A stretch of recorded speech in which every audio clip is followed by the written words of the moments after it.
기초학력 보장과 작은 학교 살리기는 농산어촌 지역의 대표적인 교육과제입니다. 전라북도는 학생들에게 주기적인 진단평가를 통해 기초학력을 키워주고 또 농촌 유학을 통해 활로를 모색한다는 계획인데요. 전북교육의 청사진 살펴봅니다. 먼저 영상 보고 오겠습니다.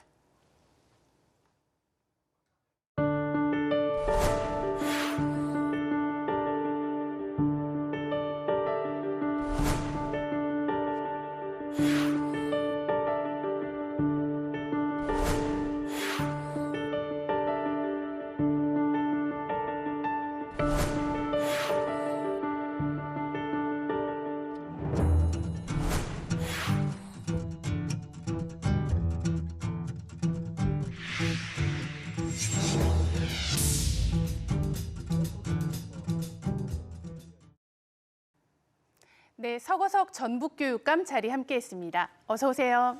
안녕하세요. 네, 교육감님, 취임 일성으로 전북교육 대전환을 내세우셨습니다. 최근에 가장 중점을 두고 추진하는 부분이 있을까요? 네, 제가 취임하면서 실력과 인성을 키우는 교육, 그리고 소통과 협치의 교육을 내세웠거든요. 근데 실력과 인성을 키우기 위해서는 근본적으로 기초 기본 학력을 꼭 갖춰야 됩니다. 사실 아이들이 소질과 적성이 다 다르기 때문에 100명의 아이가 있다면 100개의 길을 열어주는 교육이 돼야 되거든요.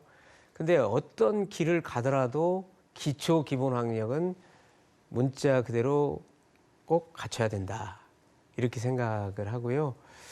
그 다음에 이제 두 번째는 역시 실력과 인성을 키우기 위해서는 교권과 학생 인권과 교권이 조화와 균형을 이뤄야 된다.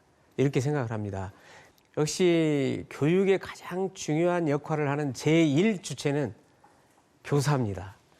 그렇기 때문에 교사의 교권이 바로 서지 않으면 그러면 학교 수업도 흔들리게 되고 또 학생 지도도 불가능하게 되기 때문이죠. 결과적으로 그렇게 되면 피해는 누구한테 가냐면 학생한테 가기 때문에 결국 학생 인권과 교권이 좀 조화와 균형을 이뤄야 된다. 그래야만 실력과 인성을 제대로 키울 수 있다. 이렇게 생각합니다. 네, 학생 인권과 또 교권의 조화 말씀 주셨습니다. 앞서 말씀 주신 것 중에 하나가 이제 우리 학력 신장이에요. 요즘 교육계 화두이기도 하죠. 전북 역시 예외는 아닐 텐데요. 네. 어떤 구체적인 계획 갖고 계신지요? 네, 특히 이제 학력도 일반 학력이 있겠지만 가장 중요한 게 기초 기본 학력이거든요.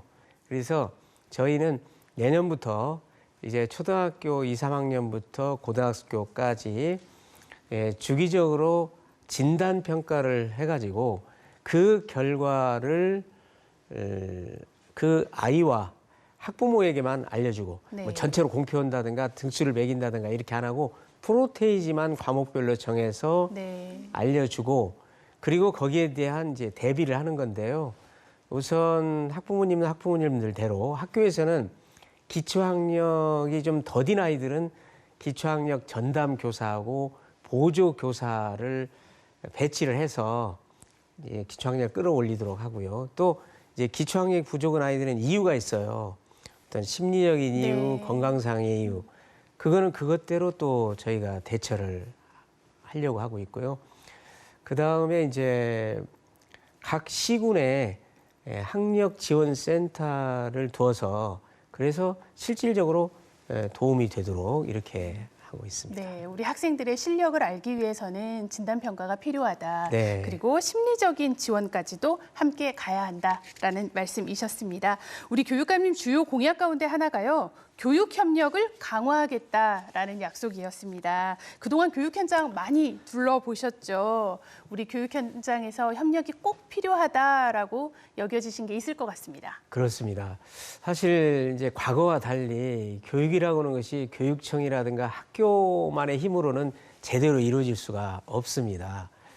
이제 예를 들면 그 학교 급식이라든가 또는 방과 후 학교 돌봄 또 해외 연수 또 폐교 활용 그리고 이제 그 진로 진학 지도라든가 또는 이 고교 학점제를 이제 2025년부터 시행을 하게 되는데 네. 이제 그 관련된 문제 이런 것들을 제대로 해결하기 위해서는 도, 시, 군 이 지자체들과 함께 노력을 해야 되고 더 나아가서는 대학이라든가 또는 산업체, 유관기관 다 함께 노력을 할 때 네. 시너지 효과를 낼 수 있다고 생각합니다. 네, 우리 교육이 지역, 정말 지역의 모두죠. 모두와 함께 해나가야 된다라는 말씀이셨고요. 우리 정말 학령 인구가 너무나 크게 줄고 있습니다. 안 그래도 어려운 농산어촌 지역의 소규모 학교들은 더 어려움을 겪을 수밖에 없는데요. 우리 전북도 남의 얘기가 아니죠. 그렇습니다. 이건 뭐 전북이라고 예외가 아니고요. 이 전국적인 현상인데 지금 저희 14개 시군이 있습니다만은 10개 지역이 소멸 위험 지역으로 되어 있는데 결국 인구가 줄어들고 또 학교도 줄어들고 이제 그럴 수밖에 없는데 그래서 작은 학교를 어떻게 살릴 것인가 이게 이제 큰 화두가 되고 있습니다. 저는 작은 학교를 살리는데 적극 동의를 하고 있습니다. 그래서 최근 들어서는 이제 도시에 있는 학교, 서울에 있는 학교의 아이들이 우리 농촌에 와서 6개월 또는 1년 정도 유학을 와가지고 공부하고 농촌 다시 유학. 돌아가는 네네. 그런 그 프로그램을 지금 만들어가지고 이번 학기부터 지금 시행을 하고 있습니다. 네. 그래서 많은 아이들이 와가지고 이 생태 환경이 얼마나 좋습니까, 농촌이. 그런 속에서 특히 초등학생들 같은 경우는 이제 거기서 어떤 특기라든가 취미도 살리고 이런 식으로 하고 있고요. 또는 이제 중학교 학생이나 고등학생은 지금 이제 내년부터 저희가 시행을 할 계획입니다. 네. 우리 하나 또 더 여쭤보겠습니다. 우리 시도교육감협의회에서 지방교육재정교부금 개편에 대응하는 교육감위원회의 위원을 맡고 계십니다. 정부는 교부금 개편에 단계적으로 다가가고 있는 것 같은데 입장이 좀 어떠신지요? 네, 지금 정부에서 유초 중고에 지원하는 예산의 일부를 빼서 대학이 지금 너무 재정이 빈약하기 때문에 지원을 해주자라고 하는 그런 생각을 저는 충분히 이해합니다. 근데 문제는 이제 대학을 지원해주는 방식인데 지금 유초 중고에 대한 예산이 내국세의 20.79%를 이제 의무적으로 배정하는 네. 방식인데요. 최근 한 2년간 좀 그 세수가 늘어나는 바람에 예산이 좀 늘어났습니다.